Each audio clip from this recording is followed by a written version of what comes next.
Primeiro seminário, Normalização de Registros Clínicos, Centro de Informática em Saúde da Faculdade de Medicina da Ufmg, Introdução ao padrão baseado em arquétipos openEHR.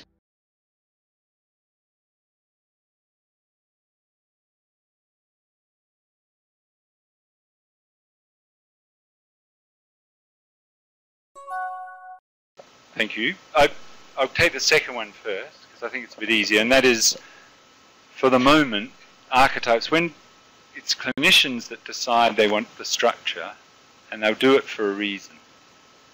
So the obstetric summary could just be GP, whatever, G6, D, whatever, like they've all written, or there's an opportunity collectively to decide to be a bit more expressive about that. Okay, so we can't write G6, P something, M, no, do, it doesn't work anymore.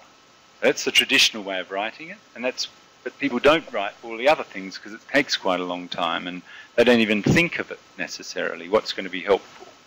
So having an agreement about what we want to share in this area, and then at an application level, locally, working with the clinician, say, let's record these things because it's going to have an impact on care in the future. So what I'd say to that is, this is the change model.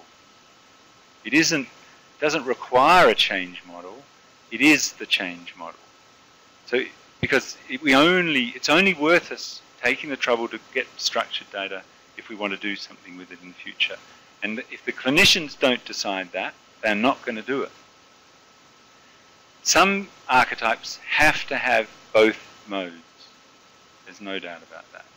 So if some doctors want some structured data for some research purposes, or they just care about that stuff, but 80% of doctors don't, that becomes clear in the discussion, and you'll get some text capability and some structure.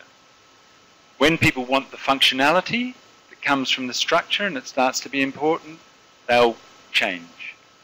But if there's no benefit in their world from doing that, they won't change. So again, I think the change agent, it's just that negotiation, and that's the future sort of process. Your second question was about, should there be training for this? And yes, I think for some people. This isn't for everybody. Looking at it and commenting, you don't need much training. It's my expression, my experience. It's wonderful to watch how everyday clinicians can go, yep, what the hell is that? Don't think we need that. And then someone will cut in and say, that's exactly what we need that in our unit because we do X, Y, and Z. And if it's not orthogonal or problematic, it's okay. So no, training is for people who are going to be editors and a couple of reviewers. So you've got to have a succession plan. And familiarity is very helpful. So imagine you'd be quite good. Gustavo will find it easy to be an editor in this space.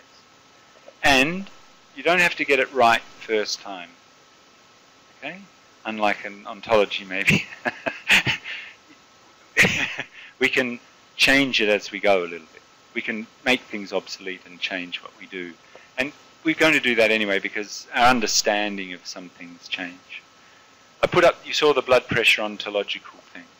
I think ontology is very helpful in bringing together back pain and pain in the back. It's wonderful. But that's in a very, very tight little space, isn't it?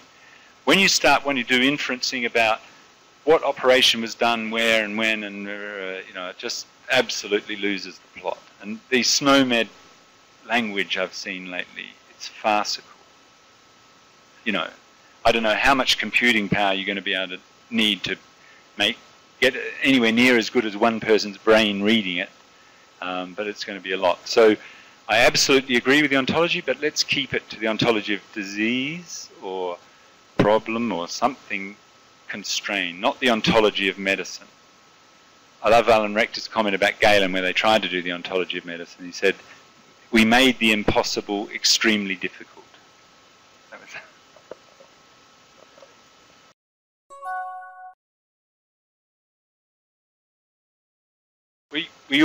we use inferencing in the terminology space at the moment. That's where we use it. So when we want to find everyone with pain in the back or back pain, That's not very hard to do from an inferencing point of view out of the health record. Do I see inferencing within openEHR? Not yet. I don't see any need for it. Might be crazy. That might sound crazy. But you saw the difference between the notion of blood pressure and the ontology of those statements. It's because we know what they are. As long as we keep them discrete, we use sort of discrete specialization. But sure, you know, at some point things are going to get complex, and I think we will have a bit of need for that. But let's push that back as far as we can, because we've got so much to do where we don't need any inferencing within these models. That's my point. That's a real question.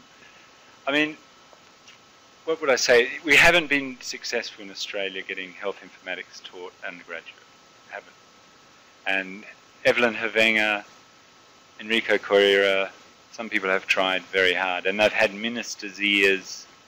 You say that's an idiom, isn't it? The minister has listened to them for many times over many years and said they think it's important.